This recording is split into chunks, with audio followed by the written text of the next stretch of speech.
Conforme a lo establecido por el artículo 75 de la Ley 26.522 de Servicios de Comunicación Audiovisual, transmiten LRA Radio Nacional y LS82, Canal 7, la televisión pública, junto a todas las emisoras que integran la cadena nacional de radio y televisión de todo el país y el servicio internacional RAE, Radiodifusión Argentina al Exterior. Habla para todo el país la señora presidenta de los 40 millones de argentinos, la doctora Cristina Fernández de Kirchner. Bueno, muy buenas tardes a todos y a todas. Este es un lugar y una posición un tanto inusual para comunicarme con ustedes, pero bueno, contingencias de la salud y prescripciones médicas me obligan a hacerlo de esta manera. Quiero compartir con ustedes algunas reflexiones en el día de la fecha, especialmente desde los comienzos de nuestro gobierno, de nuestros gobiernos diría, año 2003. El 25 de mayo del año 2003, el presidente Néstor Kirchner, cuando asumía ante la Asamblea Legislativa, habló de algo nuevo en la Argentina, que era necesario cambiar y que ese cambio era el nombre del futuro. Dijo que lo hacíamos además por voluntad popular, por comprensión histórica y por voluntad política, por decisión política. Y creo que una de las características precisamente de aquellos tiempos fue abordar el tema de la impunidad en la Argentina como uno de los estigmas que arrastrábamos desde inicios de la democracia allá por 1983.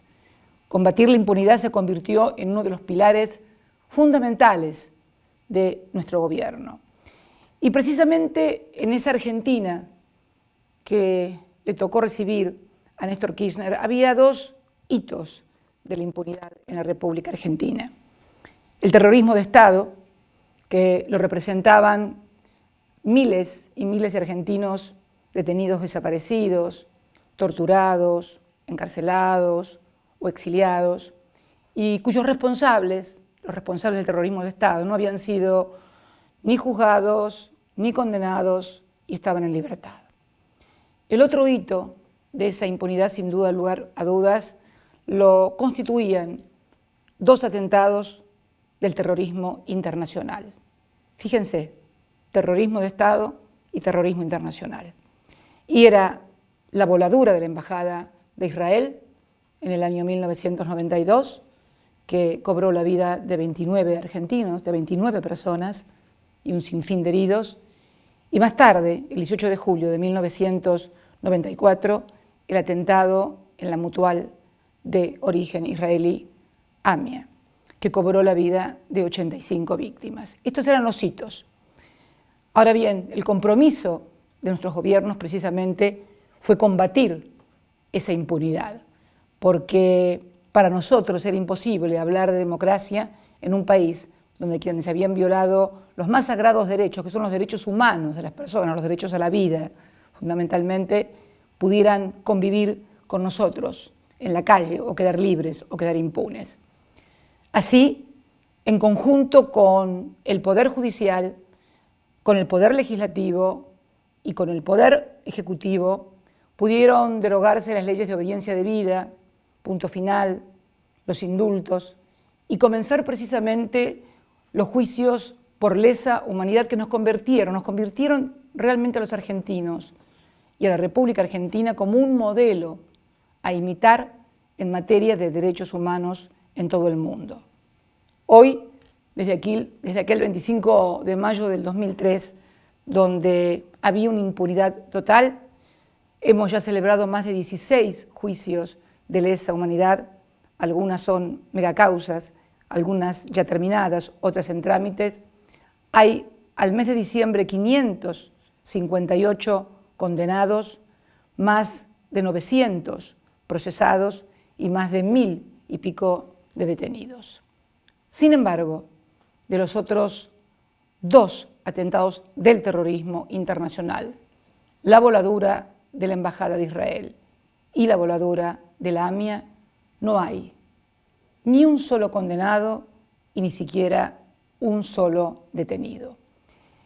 En el caso de la voladura de la Embajada de Israel, la competencia originaria, excluyente y exclusiva para investigar y para llevar a cabo adelante la investigación, el juzgamiento y la condena es porque así lo establece la Constitución Nacional, la Corte Suprema de Justicia de la Nación. Como ustedes saben, yo integré desde el año 1996 hasta el año 2001 la Comisión Bicameral de Seguimiento de ambos atentados, Embajada y AMIA.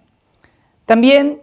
se comenzó un juicio que terminó en un juicio oral, un juicio en el cual yo fui muy crítica siendo miembro de esa comisión. El tercer informe de esa comisión lo firmé en absoluta soledad, diciendo que en realidad se había fabricado un juicio, pero no había verdad, no había interés en identificar quiénes eran realmente los autores y los móviles fundamentalmente de aquel terrible atentado que cobró 85 vidas. A poco de asumir el presidente Kirchner, el Tribunal Oral Federal, que juzgaba a todos los detenidos que en ese momento eran acusados de haber intervenido en la voladura de la AMIA, quedaron en libertad. El tribunal, en una sentencia, yo diría que es para la lectura de juristas, de abogados, de jueces, de fiscales, demolió todo lo que fue la instrucción por nulidad de las pruebas, bueno, por cosas que si alguien tiene interés puede leer el fallo, que es más que interesante. Este fallo tuvo lugar el 2 de septiembre del año 2004. Y precisamente a raíz de este fallo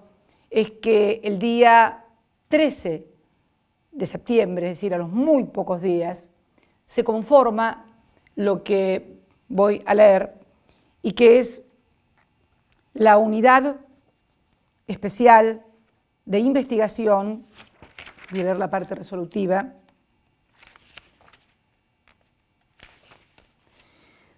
crear una unidad fiscal para actuar de manera conjunta o alternativa con las fiscalías que correspondan en la tramitación de la causa principal que se investiga el atentado ocurrido el 18 de julio de 1994 con la sede de la AMIA, en trámite ante el juzgado, bueno, mencioné el juzgado, designándose al fiscal para integrarlas al señor fiscal general ante los tribunales orales en la Criminal Federal de la Capital Federal, doctor Alberto Nisman, y al señor fiscal nacional en lo correccional, doctor Marcelo Antonio Burgos. Es la resolución número 84 del 13 de septiembre del 2004, firmada por el Procurador General de la Nación, sustituto Eduardo Ezequiel Casal. Esta resolución la leo explícitamente porque en los últimos días he leído como que al fiscal Nisman lo había designado el presidente Kirchner. Solamente una ignorancia supina o una manifiesta mala intención puede creer que precisamente luego de la reforma del 94 el presidente de la Nación puede designar a un fiscal en una causa. Fue designado por la Procuración Fiscal de la Nación, ministerio extrapoder que no depende ni del Poder Ejecutivo, ni del Poder Legislativo, ni del Poder Judicial. Es precisamente eso, un ministerio extrapoder. En ese momento, el Procurador General era el doctor Esteban Righi, pero no pudo firmar esto porque tuvo que excusarse, porque en su estudio, su familia o su hijo, su mujer, no lo recuerdo muy bien, habían actuado, o él mismo, creo, antes de ser procurador, había actuado como defensor del entonces secretario general de la CIDE, Anzorregui, en la causa AMIA. Por lo tanto, el procurador fiscal de aquel entonces tuvo que excusarse porque había sido defensor del doctor Anzorregui en la misma causa AMIA que ahora tenían que designar a un fiscal. Creo que a nadie se le ocurrirá decir que por el ejercicio de esta defensa el doctor Anzorregui, el doctor Righi tiene algo que ver con el encubrimiento o con alguna participación en el atentado AMIA. Digo esto para aclarar definitivamente que la designación de Nisman de ninguna manera, en ningún momento, dependió del Poder Ejecutivo, simplemente porque constitucional y legalmente no lo podía hacer. A partir de allí se constituyó la unidad legal a la que se le asignaron ingentes recursos económicos y humanos para que pudiera llevar adelante la investigación. Nosotros, por otra parte, comenzamos intensamente, sobre todo a partir del 2007, a hacer un reclamo permanente en Naciones Unidas una vez que el fiscal de la causa acusó formalmente a ciudadanos iraníes de haber participado precisamente en el atentado a la AMIA. Creo que fue a partir del año 2007, la primera mención la hace el presidente Kirchner y luego,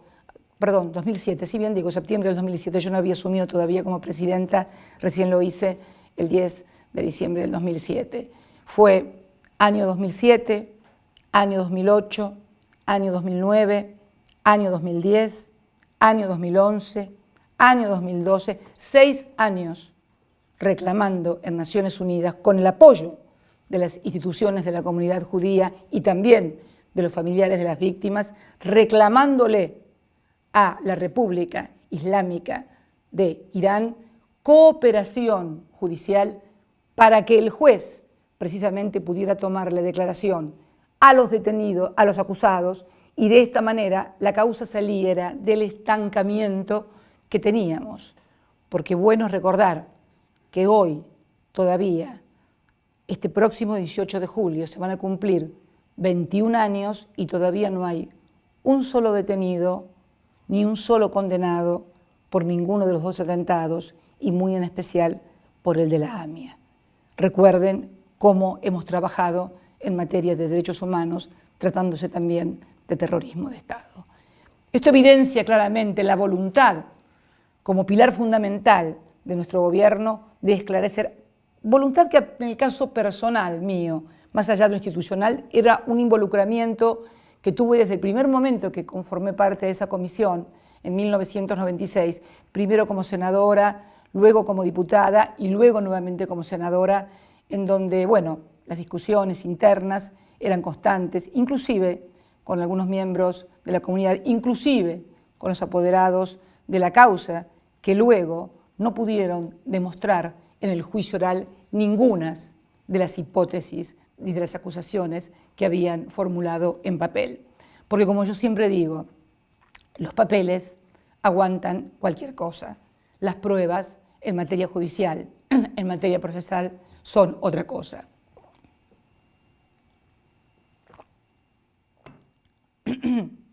Luego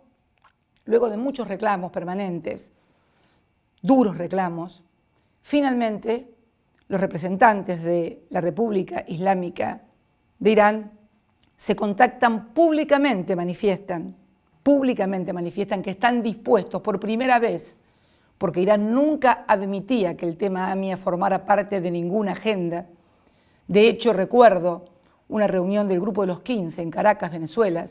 cuando el entonces presidente de Irán solicitó una audiencia con el entonces presidente Kirchner, y cuando Kirchner replanteó a través de protocolo que en la agenda debía estar la cuestión AMIA, la reunión no se pudo hacer. Logramos que la República Islámica de Irán aceptara sentarse a discutir un acuerdo, un memorándum de entendimiento para la cooperación judicial. ¿Para lograr qué cosa? Para lograr que los ciudadanos iraníes, que hasta ahora solamente tenían alertas rojas y órdenes de detención, que también, debemos decir, fueron tramitadas por nuestro gobierno, sostenidas por nuestro gobierno, y además, como lo contara hace muy poco tiempo el doctor Aníbal Fernández, entonces ministro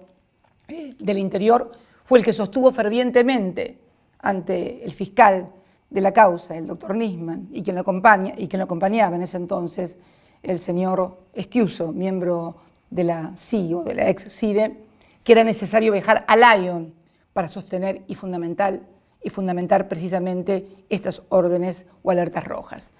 Estas órdenes o alertas rojas salen y se mantienen permanentemente. Ustedes habrán visto hace muy poco tiempo las declaraciones del exdirector de Interpol, un hombre insospechado de cualquier vinculación con cualquier tipo de terrorismo, no solamente por haber sido durante 14 años titular de la Interpol, sino por haber sido también jefe del Servicio Secreto de los Estados Unidos, es decir, de los servicios que custodian la seguridad del presidente y del vicepresidente de los Estados Unidos y de todos los funcionarios de los Estados Unidos e inclusive de los presidentes que concurrimos anualmente a las reuniones de la Asamblea General.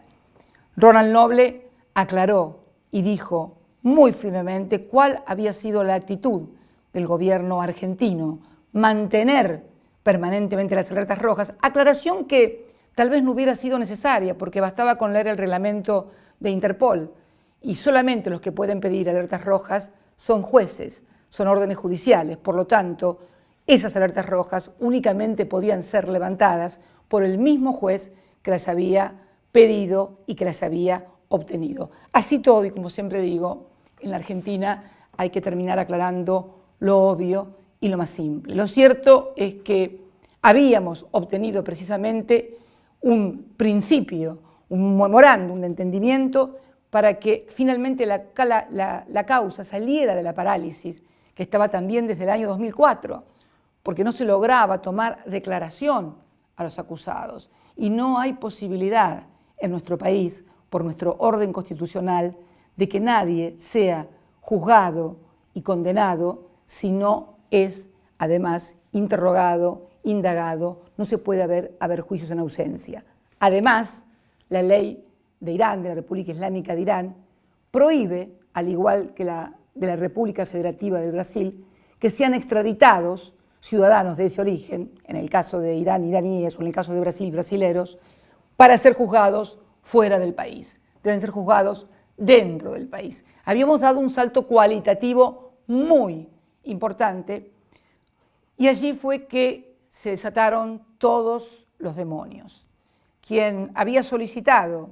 precisamente que necesitaba tomar la declaración a los acusados iraníes, impulsa la declaración de inconstitucionalidad junto a otras entidades también representativas del sector de la comunidad israelita para que se declare inconstitucional un acuerdo celebrado entre Argentina y otro país, facultad exclusiva del Poder Ejecutivo Nacional y ratificado por ley del Congreso Nacional como corresponde en la Constitución. Hay dos actores ineludibles e indispensables para que cualquier acuerdo tenga vigencia. No basta con que la presidenta o el ministro firme un acuerdo. Si el Congreso Nacional lo rechaza, ese acuerdo no tiene ninguna validez. Pero además,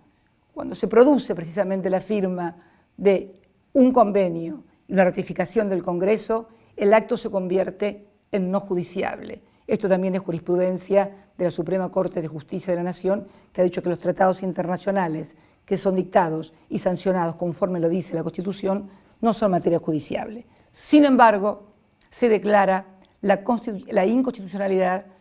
en segunda instancia, porque también debo reconocer que el juez que lleva la causa, el doctor Canicova Corral, declaró que no era inconstitucional y esta decisión fue apelada por el entonces fiscal Nisman y la Cámara de Alzada confirmó la inconstitucionalidad que está vuelta a apelar, pero virtualmente el memorándum que hubiera permitido iniciar el procedimiento de receptar la declaración en Teherán de los imputados está paralizado. Podríamos también afirmar que durante todo ese transcurso de los gobiernos 2004 se abrieron todos, absolutamente todos, los archivos de todos los organismos de inteligencia y desclasificado toda la información respecto de la AMIA. También relevamos a todos los agentes de inteligencia de su obligación de guardar secreto para que pudieran ir a declarar a tribunales, en fin. Creo que nadie, absolutamente nadie, puede dudar con honestidad intelectual de todo lo que pusimos y todo lo que hicimos para que esta causa fuera adelante. El mismo empeño, la misma convicción que pusimos también contra el terrorismo de Estado, porque estamos convencidos que una sociedad no puede vivir sitiada por el miedo y mucho menos por la extorsión. Pero fue aquí, precisamente a partir del año 2013, donde comenzamos a observar que desde ciertos organismos, más concretamente de la CIDE, integrantes de esos servicios de información comenzaron prácticamente a bombardear este acuerdo. Y es allí también, porque hay que señalarlo, cuando se intensifica con una intensidad, si se me permite, estoy haciendo redundancia, pero en la serie de denuncias contra esta presidente de lo más insólitas. Hasta ese momento habíamos tenido denuncias que siempre versaban sobre la declaración patrimonial pública presentada por nosotros mismos. A partir de allí comienzan a sucederse con un ritmo de vértigo, con la complicidad de grupos de fiscales, de grupos de jueces, de los consabidos denunciantes anónimos y también de los periodistas, amplificadores o medios de desinformación, amplificadores de estas denuncias de todo tipo, desde cuentas en lugares exóticos hasta temor a que se revelen nombres de empresas en Nevada, pasando por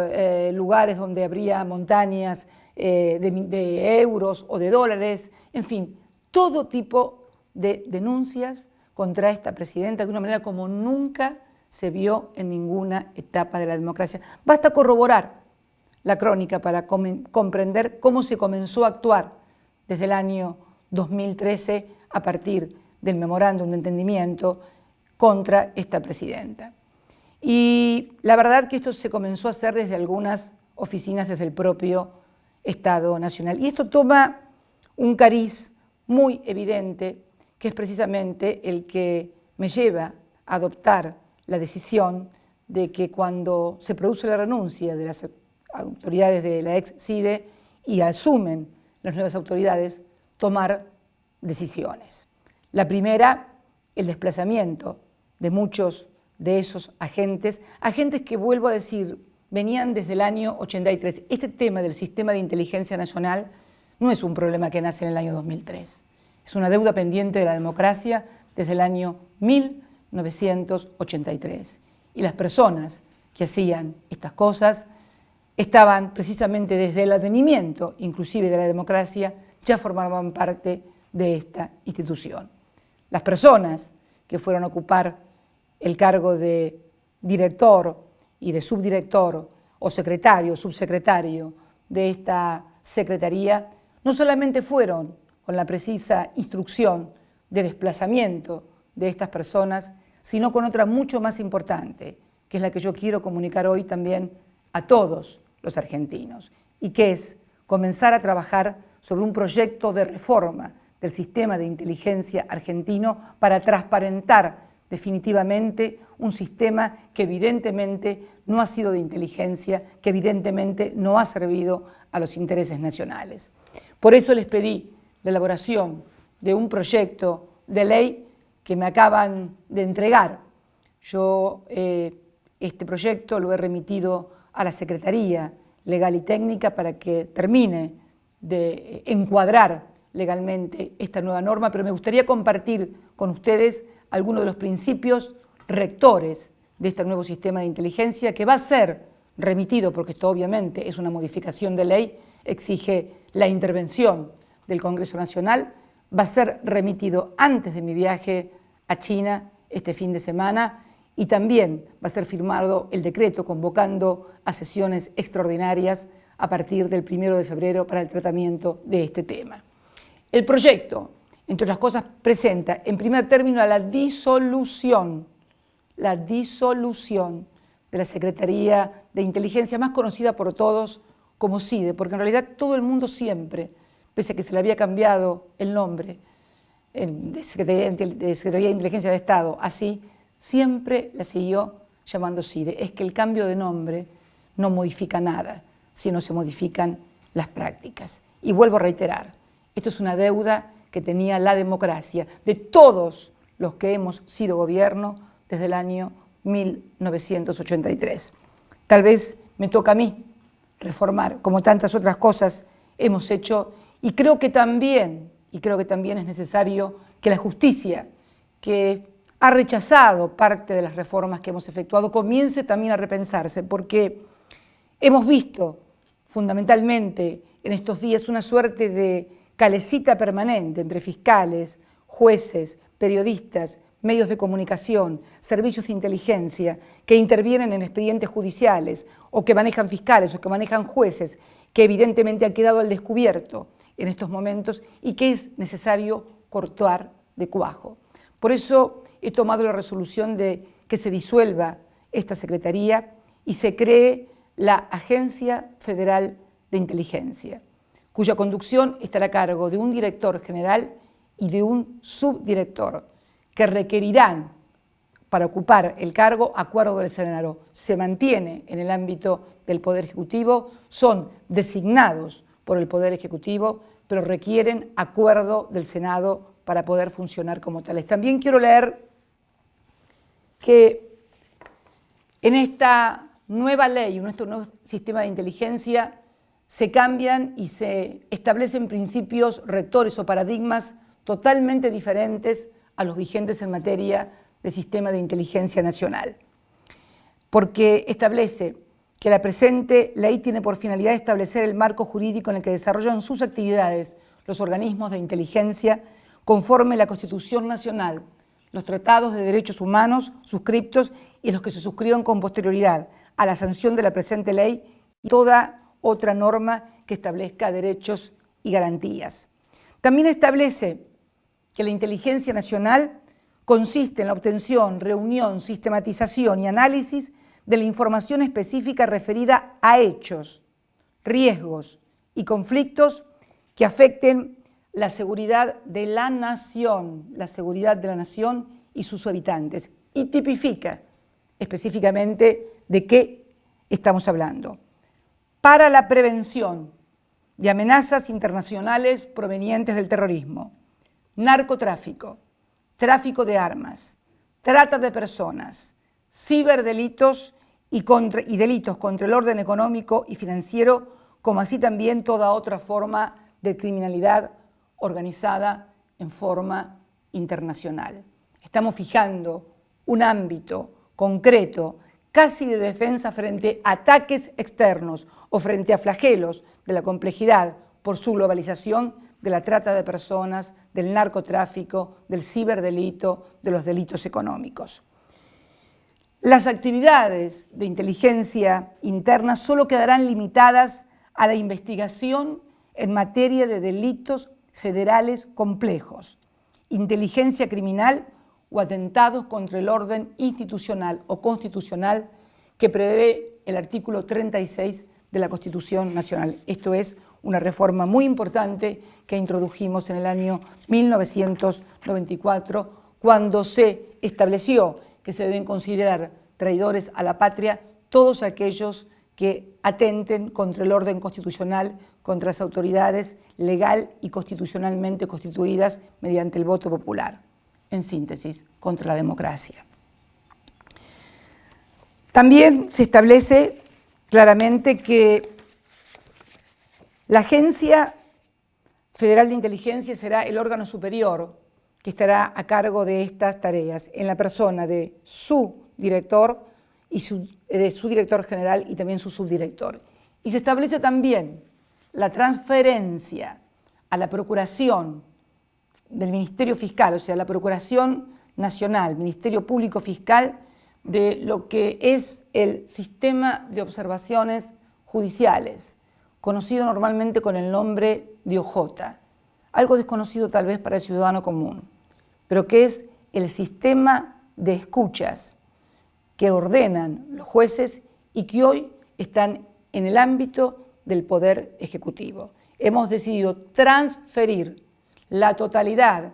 de lo que es el sistema judicial de escucha, o sea, cuando se escuchan los teléfonos, cuando se pinchan los teléfonos por órdenes judiciales, precisamente al Ministerio Público Fiscal. ¿Por qué al Ministerio Público Fiscal? Por una razón muy sencilla, por lo que decía al principio, es el único ministerio extrapoder. No depende del Poder Ejecutivo,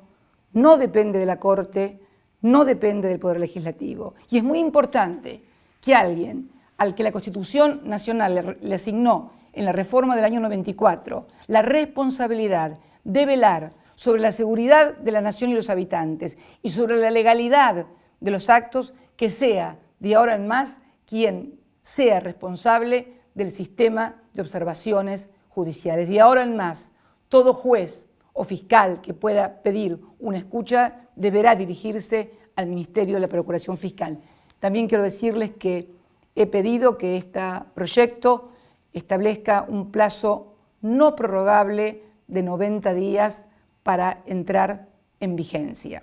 También se establece por ley clasificación de la información, que va a ser confidencial, secreta, reservada o pública, según las distintas categorías. Pero al mismo tiempo también, no quiero que se aburran, pero creo que es muy importante que estas cosas se sepan, se transfiere a la órbita de la Agencia Federal de Inteligencia la Dirección Nacional de Inteligencia Criminal, que depende en estos momentos del Ministerio de Seguridad, ya que tendrá como función la producción de inteligencia criminal y por lo tanto no tiene que estar en el Ministerio de Seguridad, sino precisamente en lo que va a ser la Agencia Federal de Inteligencia. También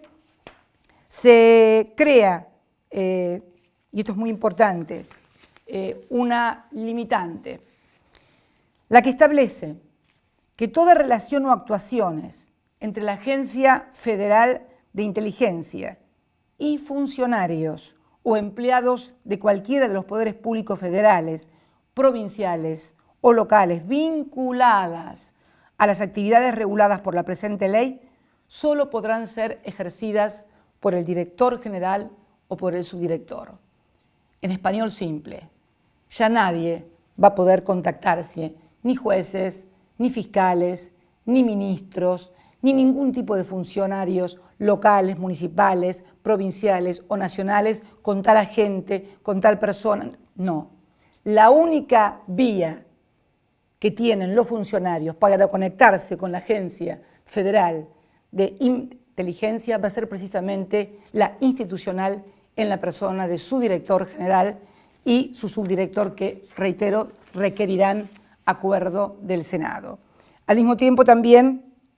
de clasificar la información, como les dije, se crean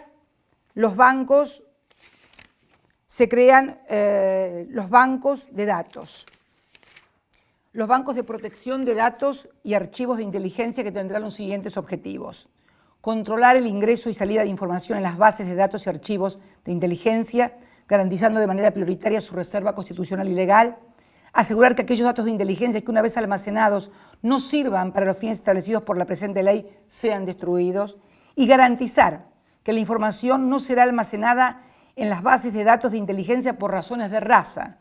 fe religiosa, acciones privadas, su opinión política o de adhesión o pertenencia a organizaciones partidarias, sociales, de derechos humanos, sindicales, comunitarias, cooperativas, asistenciales, culturales o laborales, así como por la actividad lícita que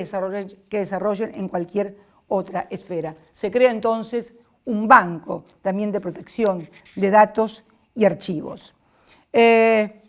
También se establecen penalidades para quienes no cumplan con las disposiciones vigentes, llevándose de 3 a 10 años, o sea, a un delito no excarcelable, a toda persona que interceptare, captare, desviare ilegalmente y en contra de las disposiciones de esta ley, comunicaciones telefónicas, postales, de telégrafo o facsímil o de cualquier otro envío de objetos de transmisión de imágenes, voces, paquetes de datos, archivos, o sea, en definitiva, lo que muchas veces ha sucedido y nos enteramos a través de los diarios. Y también será reprimido todos aquellos empleados, funcionarios que tomen, ahí se crea un nuevo delito, que tomen precisamente contacto con los servicios de inteligencia por afuera de los canales institucionales. Yo quisiera también referirme fundamentalmente a dos cuestiones que tienen que ver con la denuncia que se hizo el día 14 de enero pasado contra la Presidenta de la República y su canciller por parte del entonces fiscal Nisman, en la que se nos acusa de confabular un memorándum internacional con el propósito de desincriminar a los acusados iraníes a cambio de comercio de granos, a cambio de compra de petróleo y no sé qué otras cosas más. Yo he leído profusamente los diarios siempre. Y siempre que pasa algo hay un abogado que sale a fundamentar a favor y otro en contra. He leído todo y no hay un solo abogado, no hay un solo doctrinario, no hay un solo magistrado que una vez que se conoció la denuncia, creo que fue el día 20, si mal no recuerdo, cuando se publicó en la página de la Suprema Corte y hayamos podido leer en ese momento la denuncia, pueda creer que eso haya sido escrito por un abogado y mucho menos por un fiscal. Realmente no solamente es descabellado desde lo político pensar que nuestro gobierno, que ha sido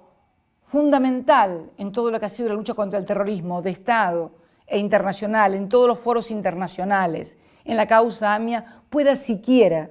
ser sospechado de una maniobra semejante, más aún cuando los argumentos son absurdos. Hoy leía que un prestigioso procesalista y penalista, el doctor Julio Mayer, decía que es tan absurda la denuncia que aún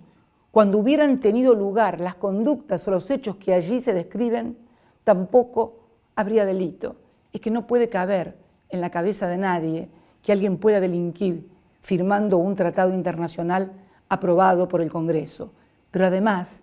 sí, si hubieran tomado la molestia de consultar a la Interpol, hubieran visto que fue precisamente la actividad de la Argentina la que sostuvo siempre la vigencia de esas alertas rojas que parecían constituir el meollo de la presunta denuncia. Aquí alguien dijo que ni siquiera es acusación en términos de un fiscal. Podrían haber averiguado con datos duros, objetivos, que el comercio bilateral entre Irán y la República Argentina fue más alto en el año 2010 y que fue decayendo inclusive a partir de la firma del memorándum. Deberían saber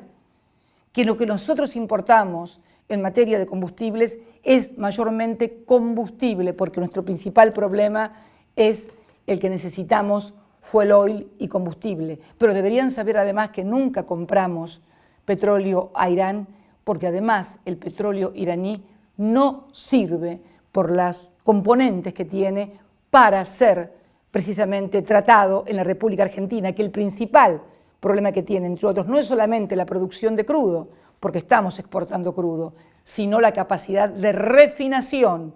porque lo que se importa precisamente es petróleo refinado, jamás crudo. Son datos que están a la mano de cualquiera, son datos públicos. Hubiera bastado ver eso para no incurrir en los groseros errores, más aún también en el caso de haber mencionado como agentes de inteligencia vinculados directamente a esta presidenta, personas que habían sido denunciadas por los propios agentes de inteligencia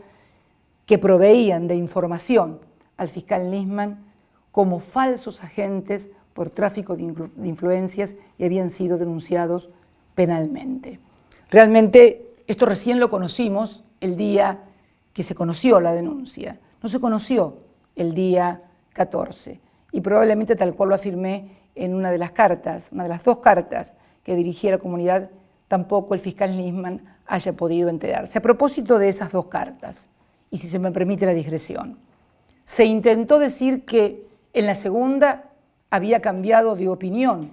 respecto de la muerte del fiscal Nisman, porque decía que en la primera había afirmado que era un suicidio y en la segunda que no. Una lectura detenida, rápida, de la misma, rápido detenida, ve claramente que en la primera carta, en el segundo párrafo, cuando hablo en el primer párrafo en términos generales de la muerte y del suicidio, y cuando me refiero concretamente al caso del fiscal Nisman, en el segundo párrafo pongo suicidio entre signos de interrogación. Este párrafo en la transcripción que algunos diarios del monopolio, el monopolio concretamente hizo, omitió el párrafo donde yo pongo ya en la primera carta suicidio entre signos de interrogación.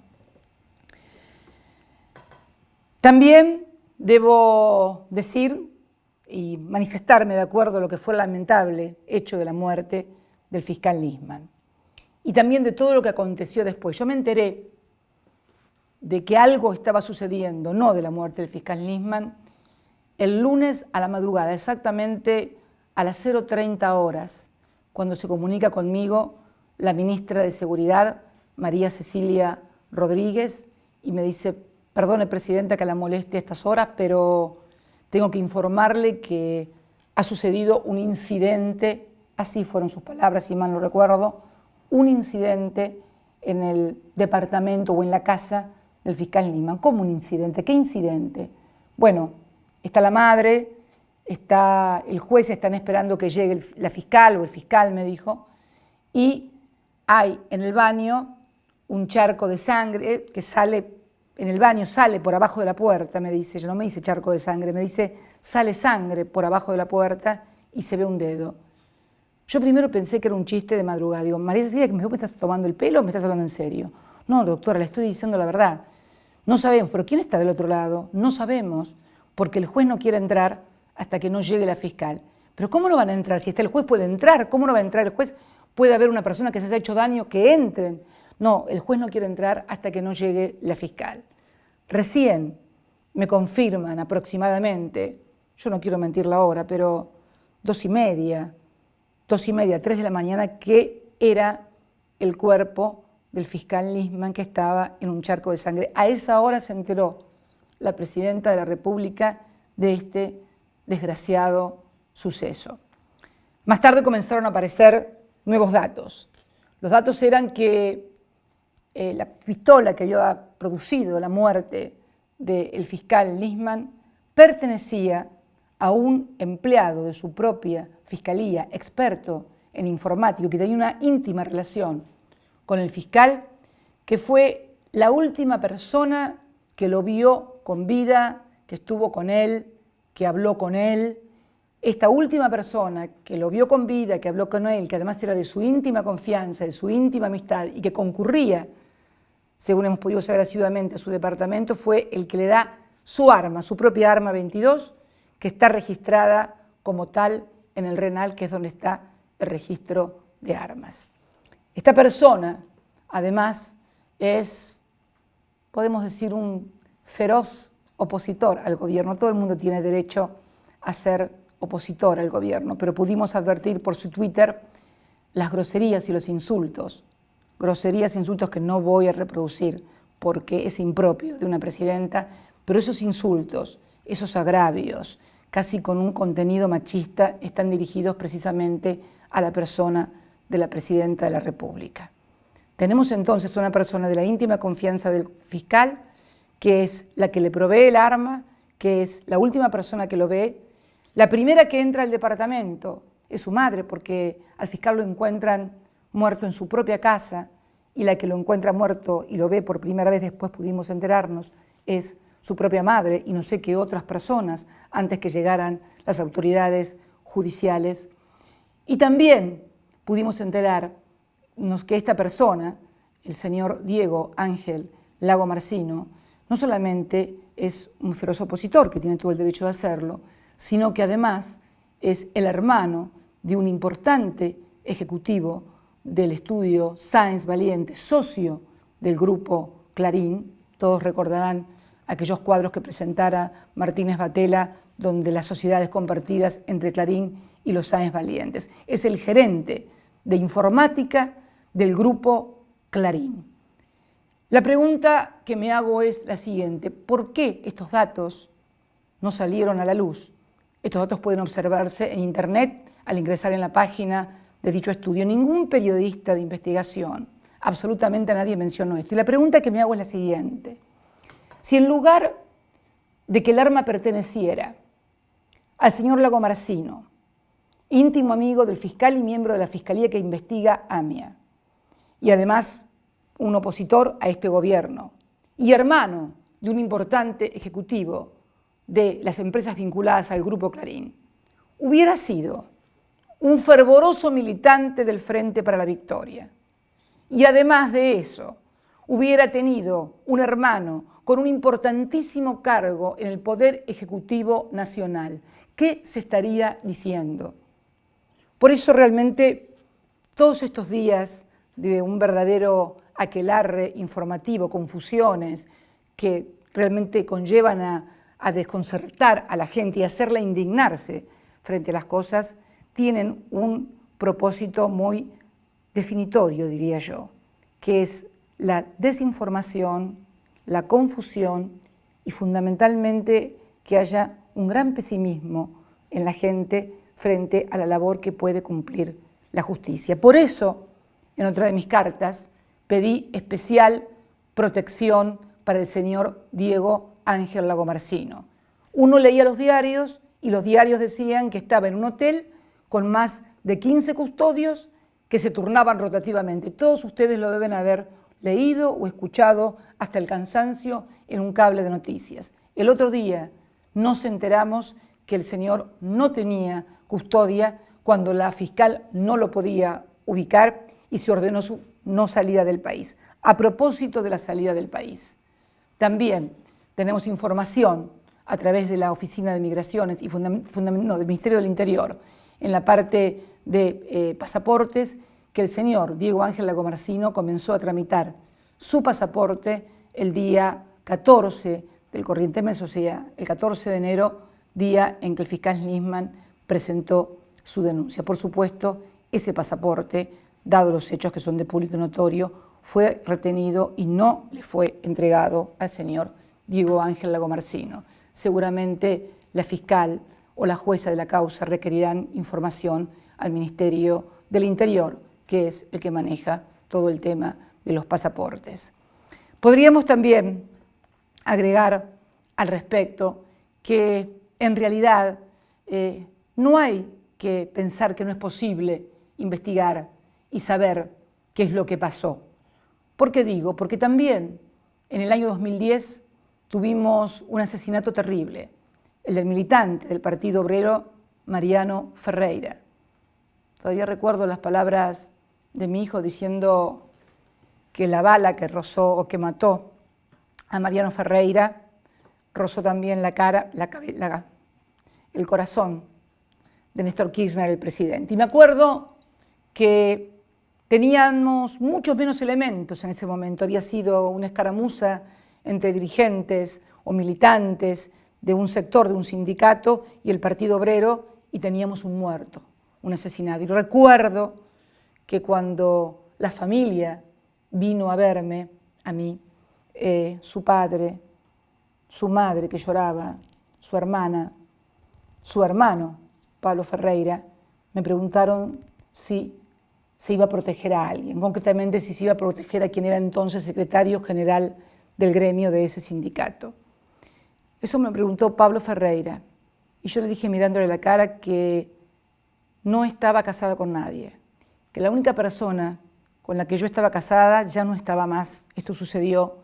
a los pocos días de lo de Néstor y que además no pensaba casarme con nadie. La excelente labor llevada a cabo por la jueza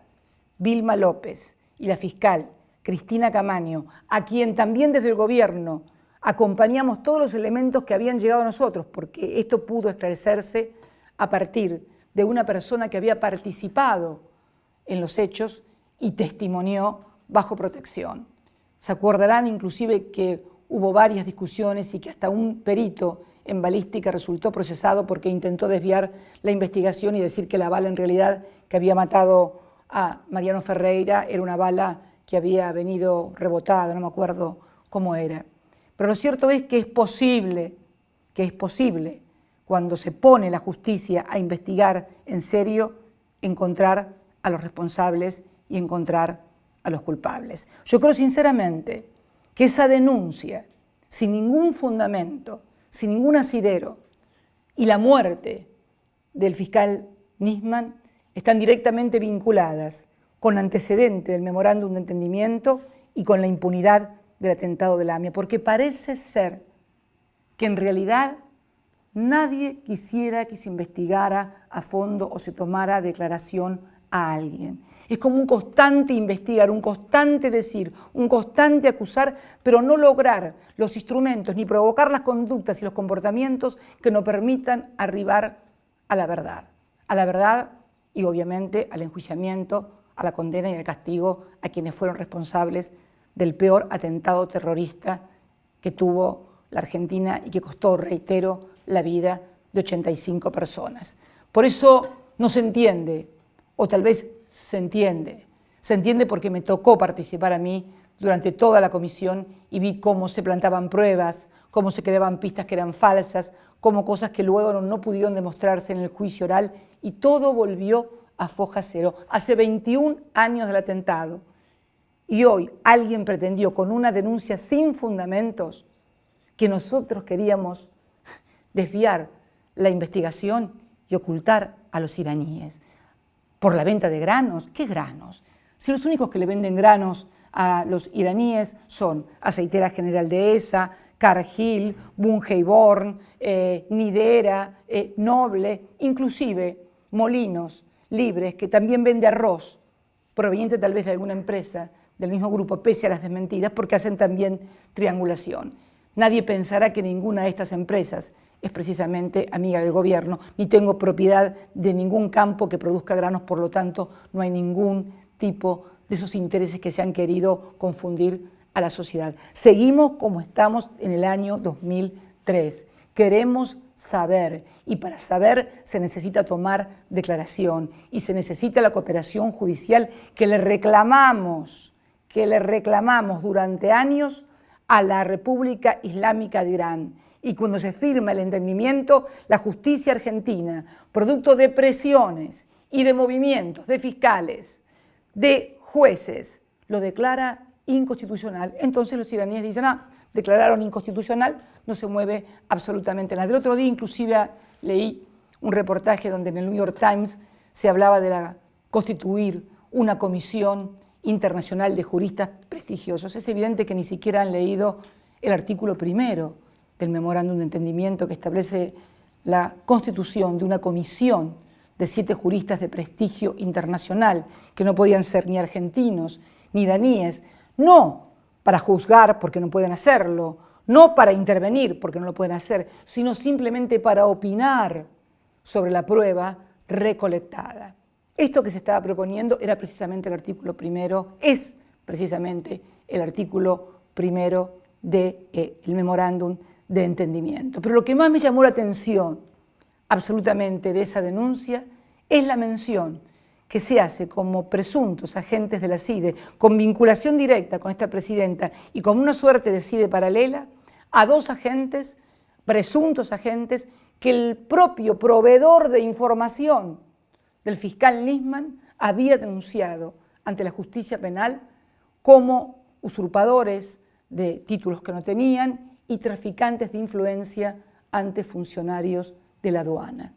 ¿Cómo es que se le informa al fiscal un nombre como presunto agente de contacto con la presidenta, cuando al mismo tiempo, unos meses antes, en noviembre, se lo ha denunciado como agente falso en causa penal? Incomprensible,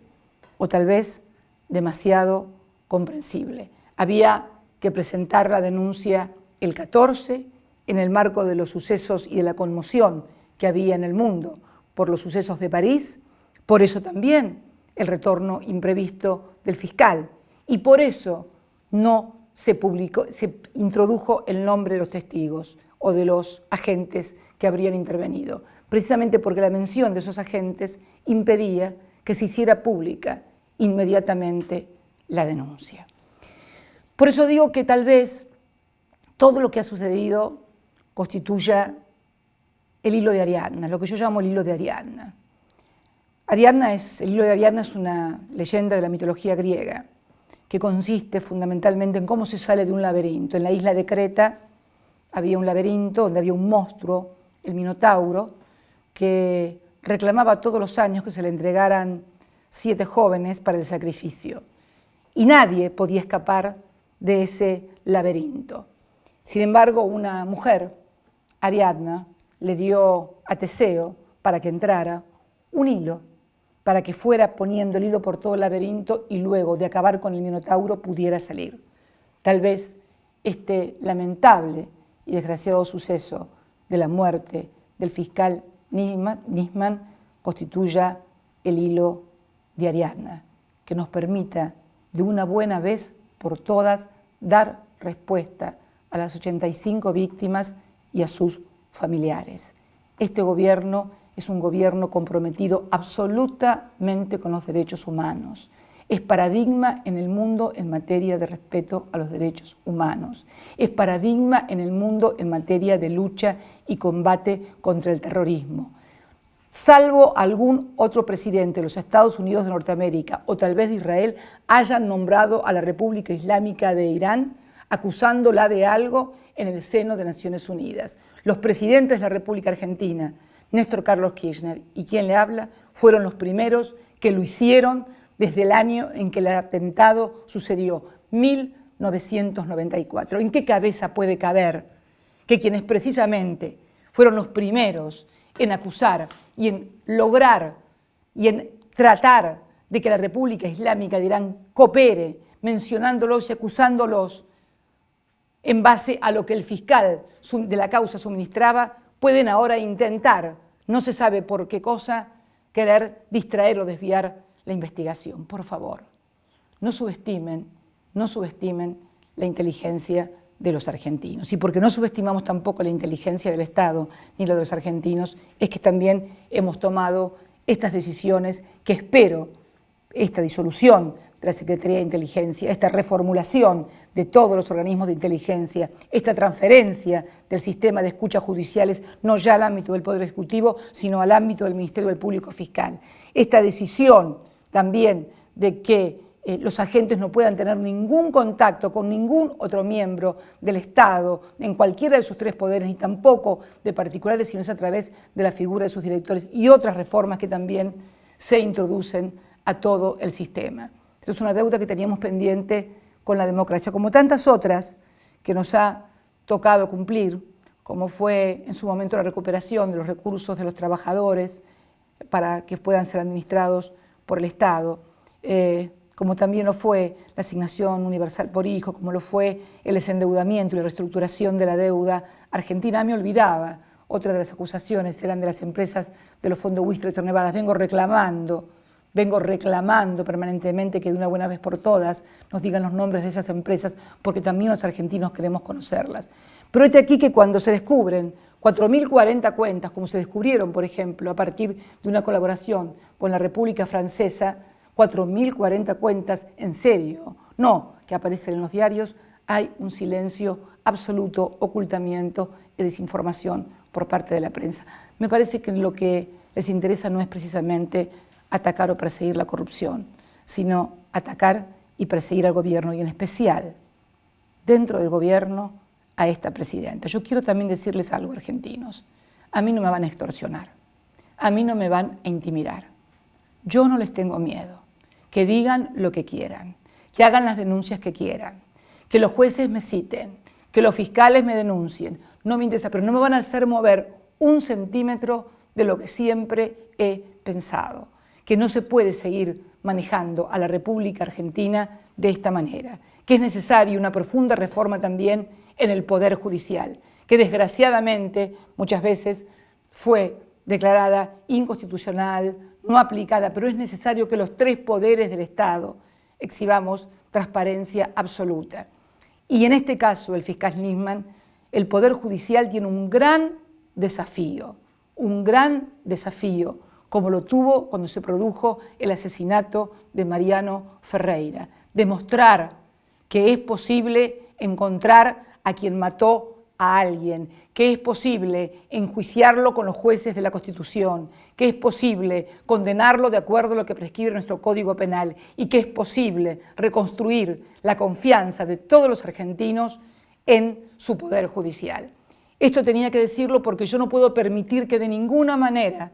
se tenga sitiada a la democracia con el miedo y la extorsión, ni tampoco se extienda una mancha sobre la democracia pensando en las cosas que se han escrito y visto en estos últimos tiempos. Por eso creo que la demanda es muy fuerte y yo creo que hay una magnífica oportunidad no solo de esclarecer